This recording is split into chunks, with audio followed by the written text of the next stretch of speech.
para que a gente possa guardar e se beneficiar dessa verdade, desse poder, que é as palavras de vida eterna. Glória a Deus. Pai Santo, maravilhoso e bendito Deus, neste momento eu te peço pelo teu amor e misericórdia, a tua graça bendita, que o Senhor nos contemple, Senhor, com a maravilha do poder da tua palavra, para que ela venha através da boca, dos lábios do teu servo. Que o Senhor possa, meu Senhor, confirmar aquela palavra que o Senhor fala através do salmista: abre a tua boca e eu te encherei. Glória a Deus. Então enche o teu servo, Senhor, da mente de Cristo, do raciocínio santo, divino e sagrado, para que possa nos trazer a revelação necessária ao nosso coração, e que essa palavra poderosa venha com as características do poder da verdadeira profecia, que vem para exortar, consolar e edificar o meu povo, para que nós venhamos ser transformados, para que nós venhamos ser consolados e possamos crescer no conhecimento e na graça do Senhor Jesus. Então, derrama sobre o teu servo todo o poder de raciocínio do Espírito Santo, que todas as cadeias fortalezas que se levantam contra a palavra de Deus sejam derrubadas por terra, em nome de Jesus.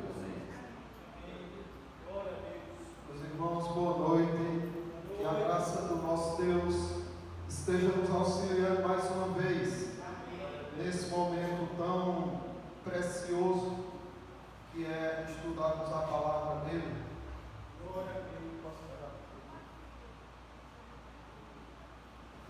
Nós estamos estudando sobre adoção. É um assunto muito belo, muito lindo, que se encontra nas Sagradas Escrituras. E a parte que nós vamos ver hoje da adoção é essa que diz assim, que aquele que é adotado pelo Pai, ele tem acesso com confiança, ele tem acesso com confiança ao trono da graça. Quando fala em trono, vem a imagem do quê? Um rei soberano, não é? Quem tem acesso a um rei? É muito difícil alguém ter acesso a um rei, mas a esse trono da graça, esse filho adotado, ele tem acesso irrestrito. Ele pode entrar a hora que ele quiser, em qualquer momento, em qualquer circunstância. Não existe nada que barre ele de entrar no acesso desse trono. E são habilitados a clamar: Abba, Pai. Ou seja, papai, eu clamo a ti, o Senhor é o meu Pai.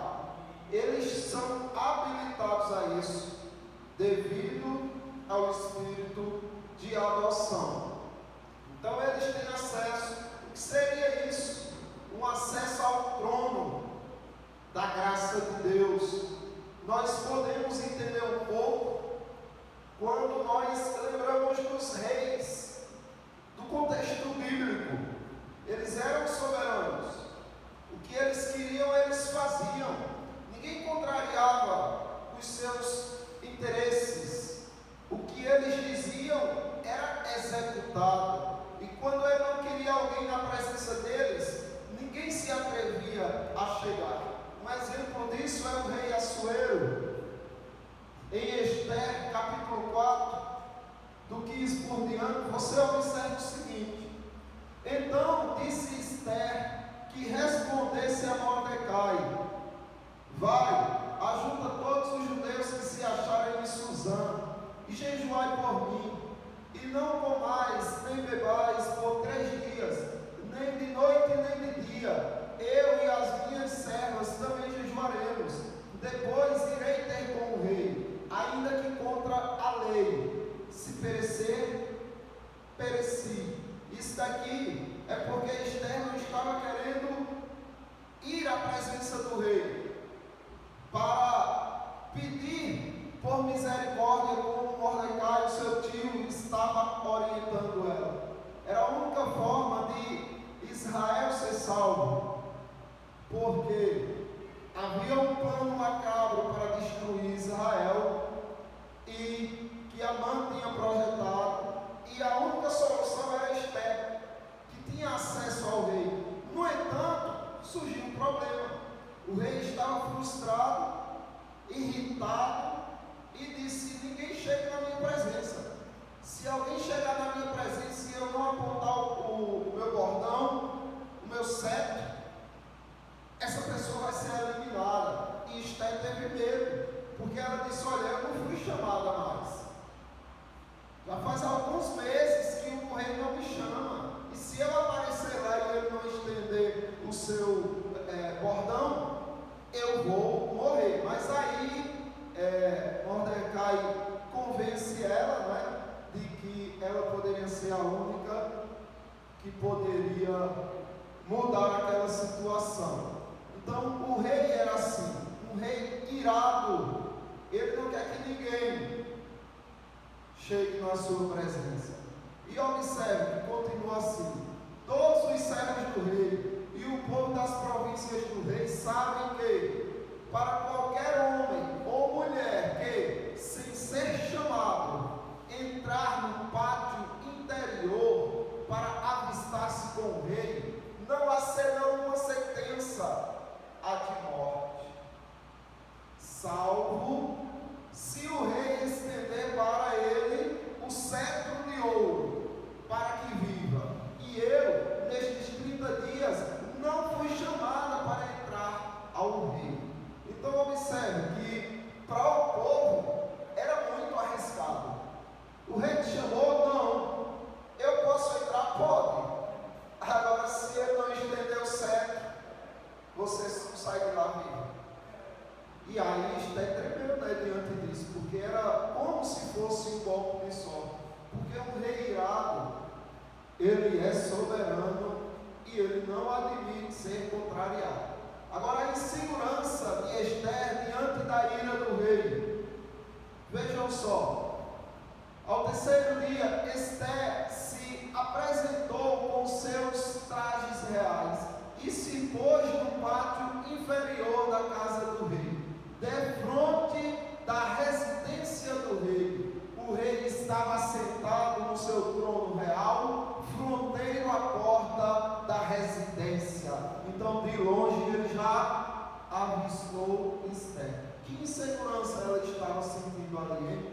O acesso ao trono estava posto em xeque e ela estava com muito medo. Só que foi um medo desnecessário, porque veja só a reação do rei Assuero diante de Ester.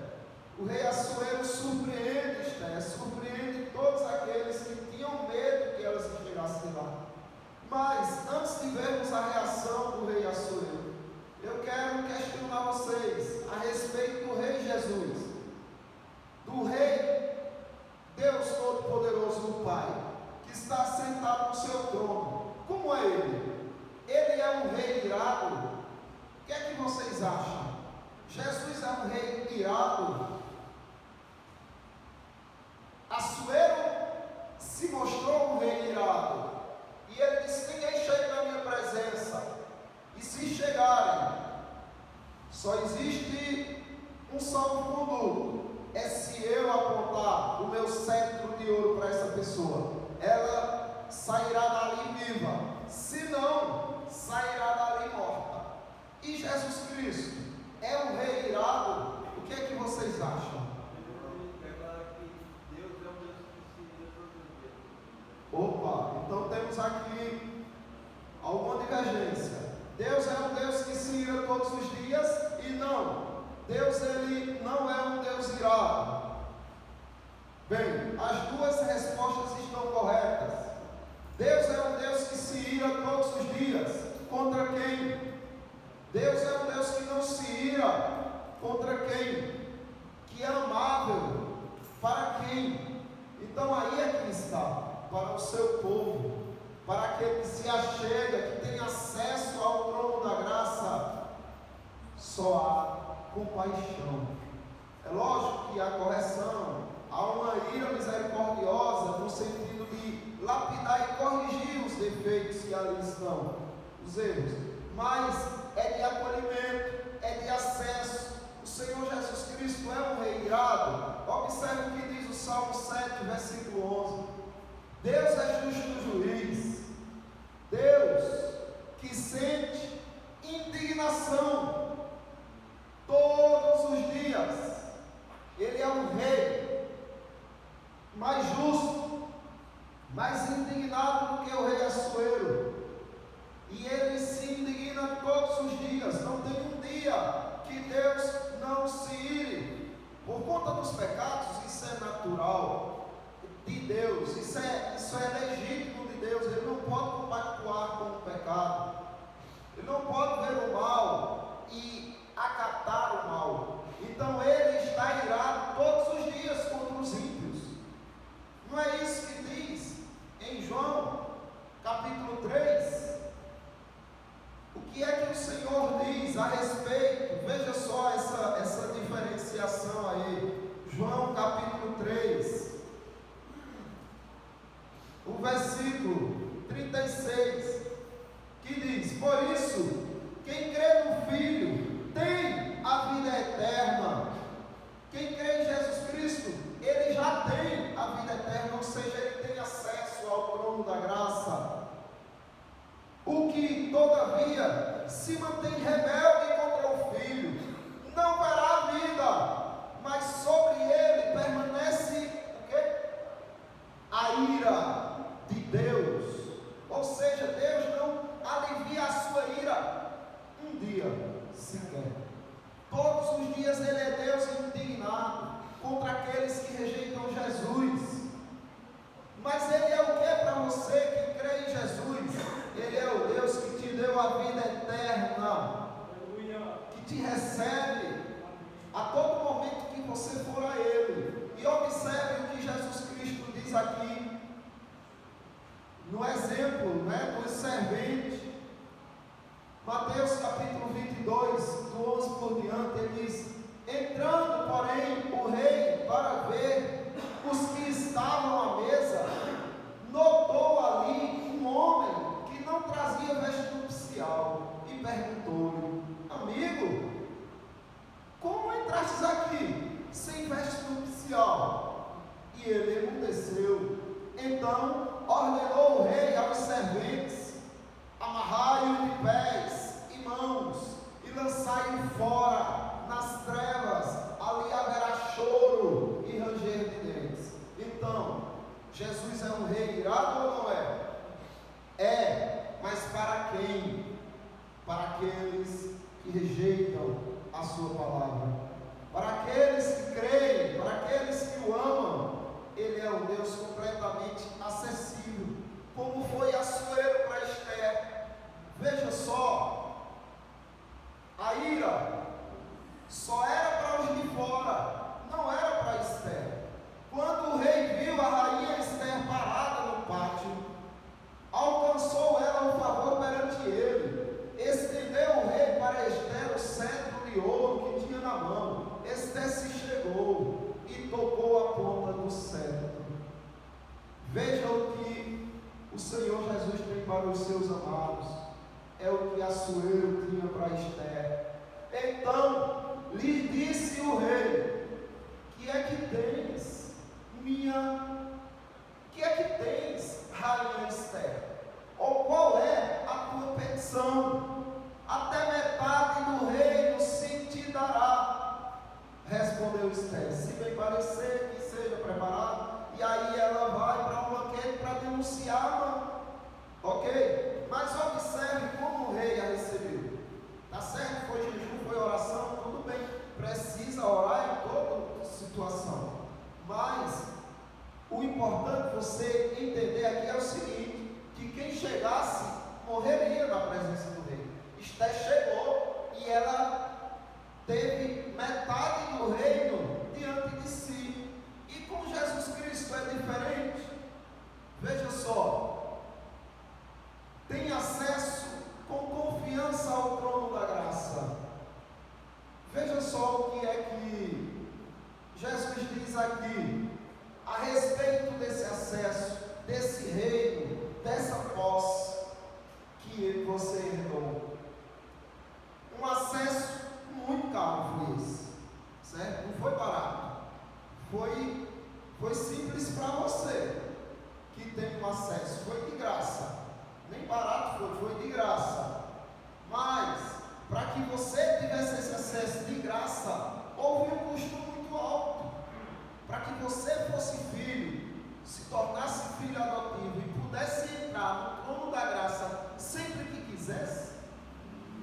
tem um custo muito alto.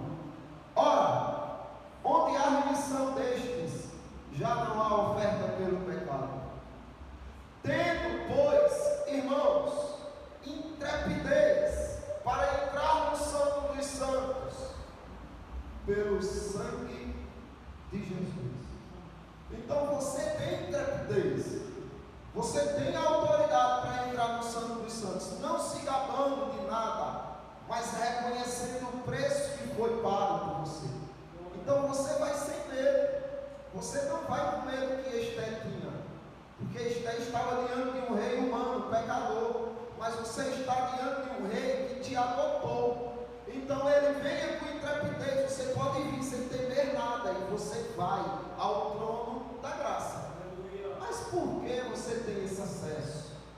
Porque o próprio Deus derramou sangue, assumiu uma forma humana, pagou o preço que você não podia pagar, para que você a todo momento entrasse. Agora o sangue de Jesus Cristo foi derramado também para que você tivesse acesso ao Pai, ao trono da graça. E muitas vezes você negligencia. Você tem oportunidades de dizer: agora, Senhor, vou entrar no trono da graça e vou passar um momento contigo, e despreza isso. Ou seja, você despreza aquilo que foi comprado pelo sangue de Cristo, o acesso de filho ao Pai. Percebe que loucura? Veja, tudo o que o filho recebeu do Pai, como homem, ele deu para você. Veja o que é que ele diz aqui, no Evangelho segundo João, capítulo 15, do 15 por diante. Já não vos chamo servos, porque o servo não sabe o que faz o seu Senhor, mas tenho-vos chamado amigos, porque tudo quanto ouvi do meu Pai vos tenho dado a conhecer. Não fostes vós que me escolhestes a mim, pelo contrário, eu vos escolhi e vos designeis para que vades e deis fruto, e o vosso fruto permaneça, a fim de que tudo quanto pedirdes ao Pai em meu nome, Ele vos conceda. As pessoas pensam que, olha, então eu tenho acesso para pedir o que eu quero e está garantido que eu vou receber. Entenda, é no nome dele. Pedir no nome de Jesus Cristo não significa simplesmente citar o nome dele, mas é pedir de acordo com os princípios dele, com os propósitos dele, com o interesse dele. É você o conhecer de forma tão íntima, tão próxima, que o que você está pedindo seria o que ele pediria se estivesse no seu lugar. É pedir no nome dele, é pedir de acordo com ele, com a glória dele, com os propósitos dele, e você recebe, se for assim. Agora, para teus caprichos, teus interesses, para você se prejudicar espiritualmente, não. Isso não é pedir no nome dele, ainda que você diga 100 vezes, em nome de Jesus, não é, certo? Então veja, aqui Jesus Cristo está dizendo que você não é mais um estranho, você é um íntimo, tão íntimo que o pai só falava para o filho algumas coisas, e ele diz: Pai, agora é isso que o Senhor me fala, eu vou falar para eles, porque eles também são filhos. Então, o que ele recebeu, ele passou para você, e o que se está sendo feito com essas informações é que vai dizendo, se você está sendo honrando esse privilégio que você recebeu, ou se está desprezando. A única coisa que você precisa, a única coisa, é isso daqui, pedir, só entrar, se utilizar da sua condição de filho, entrar no trono da graça e pedir: Senhor, me dá. Veja bem o que Jesus diz: pedi e dá-se-vos-á, buscai e achareis, batei e abrir-se-vos-á, porque todo o que pede recebe, o que busca encontra,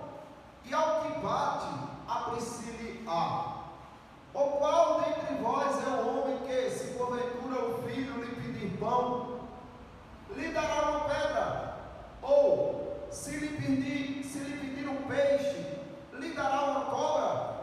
Ora, se vós que sois maus, sabeis dar coisas boas aos vossos filhos, quanto mais o vosso Pai, que está nos céus, dará coisas boas aos que lhe pedirem. Preste atenção nisso, porque aí Jesus Cristo está dizendo: olha, você só não recebe porque não está pedindo, você só não encontra porque não está procurando, você só não entra porque não bate, porque no dia que você bater vai se abrir. Então você tem que ir ao trono, você tem que aproveitar o seu acesso ao Pai. Só que observe, para pedir o quê? Para pedir o que é necessário, o que você de fato precisa. Não é para pedir para esbanjar ou com propósitos mesquinhos ou gananciosos. É para pedir coisas úteis. E aí Ele dará o que para você? Coisas boas. Mas me diga, e se fosse um filho meio desorientado, pedindo para o pai: pai, e esse papinho não pega para mim, para eu brincar? O pai ia dar? Não daria. Então o pai negaria esse pedido. Pode ver, pai, me dá um pão. Ele não vai dar, no lugar de pão, uma pedra. Pai, me dá um peixe. Ele não vai dar, no lugar do peixe, um escorpião ou uma cobra, porque sabe que isso seria danoso. Mas muitas vezes a ignorância do crente de não conhecer o Jesus das Escrituras de forma profunda faz ele pedir coisas como se estivesse pedindo um escorpião a Deus. Pai, eu quero isso, eu quero aquilo, e projeta um monte de pedidos, e Deus olha e diz: não, essa criança está pedindo destruição. Parece tão bonito e tão belo, são caminhos de vida aos olhos dele, mas no final é de morte. E aí ele não dá, porque ele tem esse cuidado de dar a você o que é bom. Então peça e descanse. Mas o que seria esse bom? O que é que você precisa pedir para você ser feliz? O quê? O que é que você precisa fazer para, quando ter acesso ao trono da graça, pedir? O que falta você receber para ser feliz? Ele diz, agora a mesma oração, só que em Lucas capítulo 11, 13. Ora, se vós que sois maus, sabeis dar boas dádivas aos vossos filhos, quanto mais o Pai Celestial dará o Espírito Santo àqueles que lhe pedirem. Percebe? É disso que você precisa. Senhor, me dá. Eu quero um trabalho, eu quero. E você vai dizendo o que você precisa. E o Pai vai dar aquele que te conduzirá a esses propósitos. O Espírito Santo é o guia. O Espírito Santo é quem te guia. Então, à medida que você pede algo ao Pai e o Pai te envia o Espírito Santo, Ele vai te guiar para você ter aquilo que de fato é bom para você. Esse acesso, meus irmãos, é algo majestoso.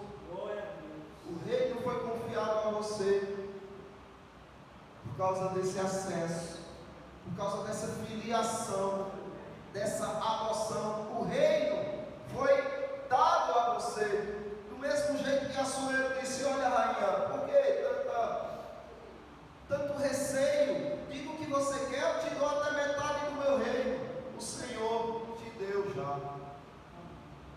Assim como meu Pai me confiou um reino, eu vos confio, para que comais e bebais na minha mesa, no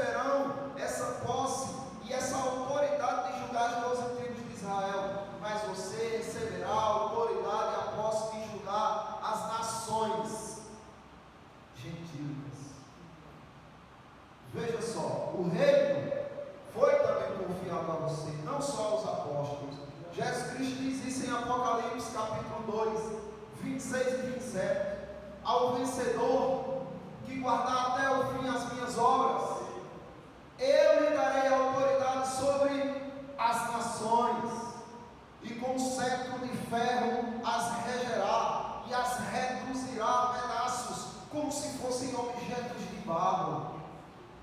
Isso é o que é prometido a vocês, que têm acesso ao trono por causa da adoção, ao que houve e haverá morada do Senhor, e você se assentará também no trono, como os 12 apóstolos o farão. Capítulo 3 de Apocalipse, do 20 ao 21.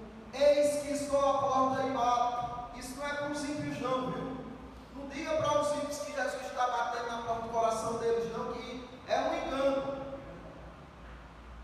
Se Jesus Cristo não quebrar aquelas cadeias, não arrancar todas as trevas deles e entrar, eles jamais permitirão, certo? Então é Jesus que invade o coração dos ímpios, mas do crente, daquele que ele já chamou, ele fica: ei filho, vai abrir não, certo? Se ouvir a minha voz e abrir a porta, entrarei em sua casa e cearei com ele, e ele comigo. Ao vencedor dar-lhe-ei sentar-se comigo no meu trono. Percebe que você tem agora a posse do reino, ao ponto de sentar no trono com Cristo. Assim como também eu venci e me sentei com meu Pai no seu trono. Ele vai fazer com você o que o Pai fez com ele, porque ele é filho unigênito do Pai, e vocês também são filhos, ainda que adotados, mas são. E quem é o vencedor? O vencedor herdará o quê? Observe Apocalipse 21, 6 e 7. Disse-me ainda: tudo está feito. Eu sou o Alfa e o Ômega, o princípio e o fim. Eu, a quem tem sede, darei de graça a fonte da água da vida. O vencedor herdará estas coisas, e eu lhe serei Deus, e ele me será filho. Percebe que riqueza extraordinária? Mas a gente está ouvindo falar muito em vencedor, e quem são esses vencedores? E se você não for um desses vencedores? É essa pergunta que fica: quem será o vencedor que herdará essas coisas? Tem algum aqui? Amém. Glória a Deus. A pergunta não seria quem será esses vencedores, mas a melhor pergunta seria: quem são estes vencedores? Porque eles já são vencedores, eles não serão vencedores. Aquele que crê, ele já é vencedor em todas essas coisas, porém somos mais que vencedores por meio daquele que nos amou, que nos adotou. Então você já é mais que vencedor. Aquelas promessas lá são para esses vencedores. E observe o contexto, o que te faz ser este vencedor. Olha onde está o teu sucesso, em que você tem a promessa rica de que ninguém, nem nada te separará dessa conquista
seu Filho por você nessa adoração.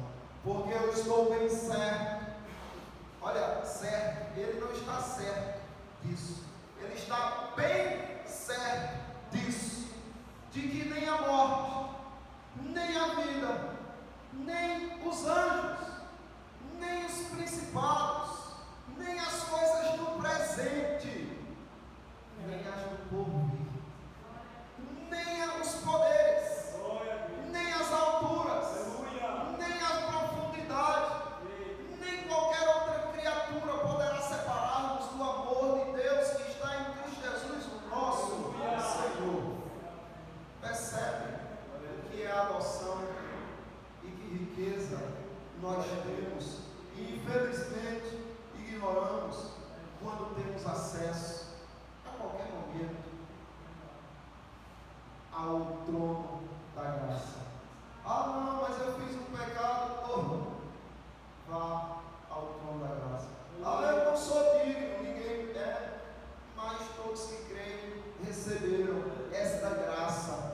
Então, em vez de ficar arranjando justificativas para não ter motivos para entrar, só creia nas promessas e desfrute dessa belíssima adoção. Tá, irmãos? E aí eu encerro e deixo aberto para as perguntas, se alguém tem alguma pergunta, ou acrescentar, ou questionar, fiquem à vontade. Vai querer? Glória a Deus. Aleluia, glória a Deus. Então, o nosso querido pastor falou a respeito da condição que Deus nos deu de entrar no seu lugar santíssimo, pela autoridade que nos foi concedida através do seu sangue Cristo. Nós temos livre acesso irrestrito. Então, depois veio com a palavra, né, também, todo aquele que pede recebe, né? E se pedirmos alguma coisa, nós receberemos. E depois fala assim: se pedirem, quanto mais nosso Pai Celestial, nós que somos maus, sabemos dar boas coisas aos nossos filhos, quanto mais nosso Pai Celestial dará boas coisas aos que o pedirem. Quer dizer, primeiro Mateus fala que ele dará boas coisas, mas essas boas coisas ele é esclarecida em Lucas quando fala dará o Espírito Santo aos que lhe pedirem. Então quer dizer que o bom para o homem, na verdade, são as características do Espírito Santo que ele recebe. Então são essas coisas boas. Então é quando ele diz: quanto mais o nosso Pai Celestial dará coisas boas aos que pedirem. Quer dizer, quanto mais o nosso Pai Celestial dará o Espírito Santo àqueles que pedem. E aqui também em João, né, capítulo 1 João, capítulo 5, versículo 14, ele fala: e esta é a confiança que temos nele, e se pedirmos alguma coisa segundo a sua vontade, ele nos ouve. Isso aí. É que essa relação, o Espírito Santo sendo dado para você discernir qual é o melhor caminho, qual é a melhor opção, aquilo que você deseja, como você tem que fazer para alcançar aquilo dali. O Espírito Santo te guiando pelas Escrituras, você se sente seguro, você se torna assertivo nas suas escolhas, porque você está se fundamentando naquilo que glorifica a Deus, porque o Espírito Santo está te conduzindo às Escrituras, e isso daí é o nosso conforto, é a nossa garantia. E pedir em nome de Jesus Cristo é já isso mesmo, todo aquilo que nós pedimos segundo a sua vontade, ou seja, segundo o nome de Cristo, segundo as características que há em Jesus Cristo, os valores, os propósitos, as vontades que há em Cristo, você terá. E você terá uma satisfação muito boa, porque você vai saber que recebeu aquilo da mesma forma que Cristo receberia se estivesse na terra pedindo também, porque você está ali em harmonia com as vontades do seu Senhor, Então, glória a Deus. Só mais um detalhe.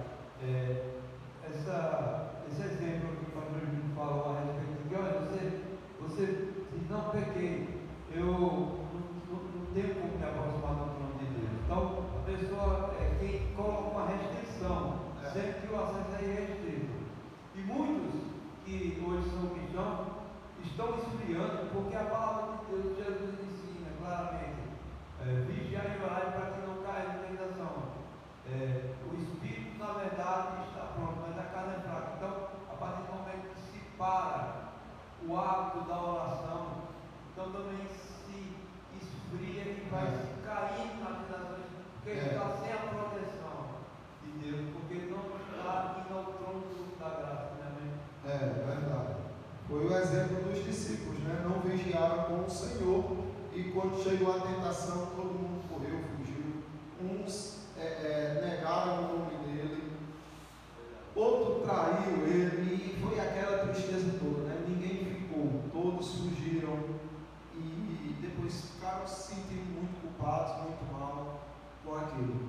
Mas os irmãos estejam assim, sempre dispostos a entrar, a desfrutar desse acesso ao trono da graça, não é? Porque essa é a riqueza maior que alguém poderia ter nessa terra, não é?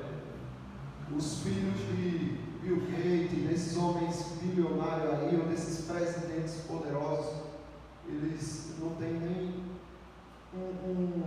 uma sombrinha da honra que vocês têm de ter acesso ao Todo-Poderoso, né? Como filhos. Então, meus irmãos, Deus abençoe. Eu agradeço a oportunidade. Passo a palavra para o presbítero Marquinhos.